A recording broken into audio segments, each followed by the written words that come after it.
Now guys, this is your 4-point single leg reach screen.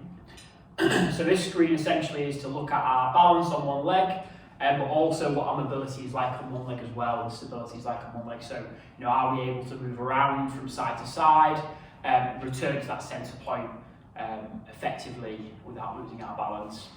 So you will feel quite a lot with this test. It'll certainly get your the backs of your legs firing, your calf and ankle, but also your trunk as well, as it sort of works to stabilise, muscles around it work to stabilise as you reach.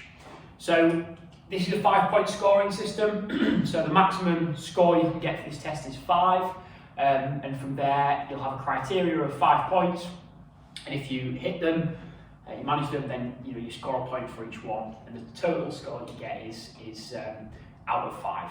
So you put that into the app. So you're going to reach with the opposite hand.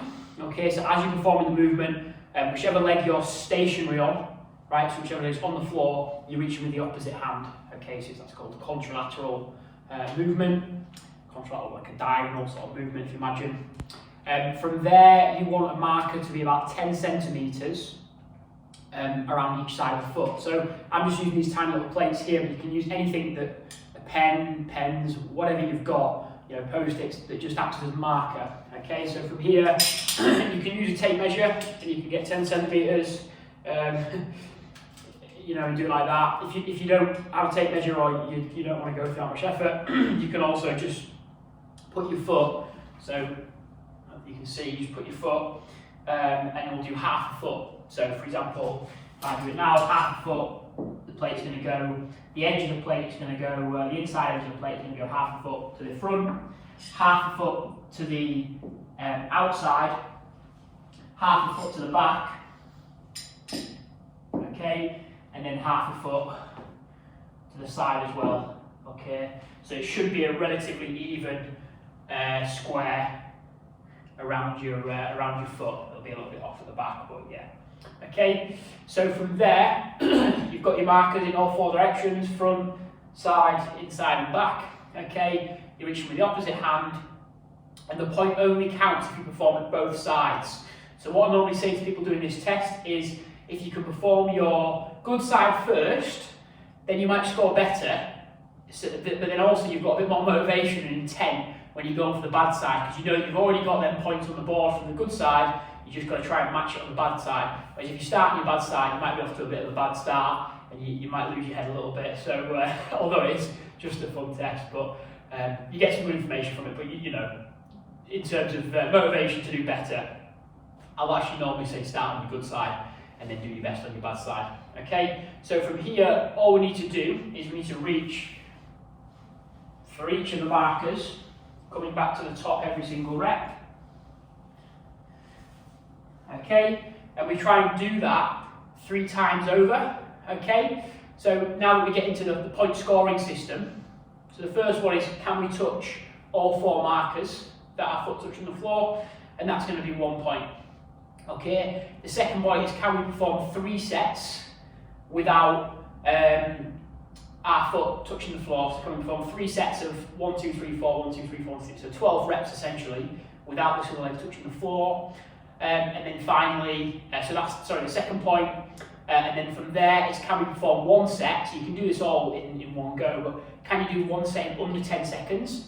That's just showing that you've got that ability to come straight back to centre and down again. Okay, and then from there, does the knee track over the foot? So as I'm performing this test, as I'm reaching down, am I able to get that knee to track over, or to track in line with the foot? Okay, it's not caving inside or outside excessively, because that's going to put excessive load into tissues that aren't that strong and resilient. If we can keep that alignment between the knee, hip and ankle, we're going to be in a lot stronger position. We're going to be able to produce a lot more force, have a lot more stability.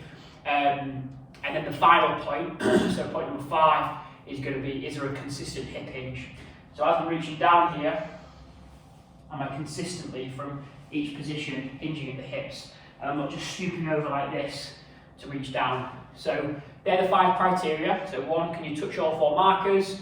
2, can you perform 3 sets without really touching the floor? So 12 total reps.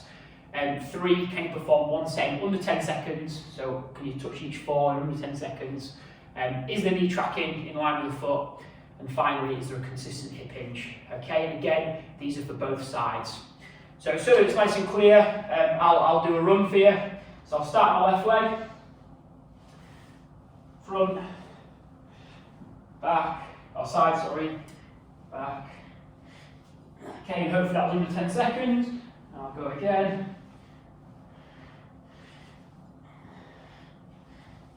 And I'll go for one more.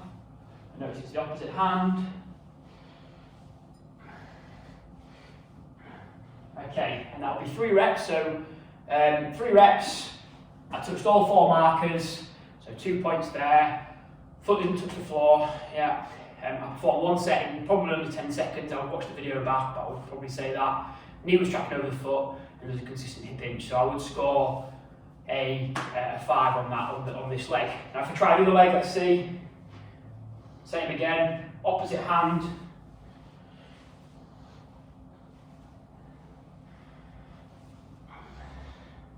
Oh.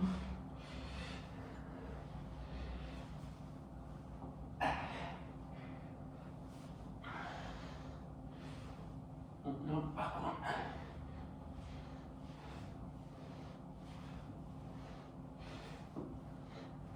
Missed it. Okay, just about, a little bit of a wobble there, but again, probably hinging the hips most of the time. I would have to watch the video back, or I'd have an observer ask me, but probably again, 5 there. I'd hope so, but you know, if I didn't, it would be some good information for me, and then when I come to retest it, you know, from whatever work I've been doing, you know, have I improved my balance and my score on that test. Okay, so what you do is you'll video this, guys, and you'll obviously show both sides. You'll enter your score out of 5 based on the criteria, which are on the app as well, in case I didn't explain them so well, they're on there. But yeah, like I said, it's a good fun test that will get you going, and I'm looking forward to seeing how you get on with it. Enjoy!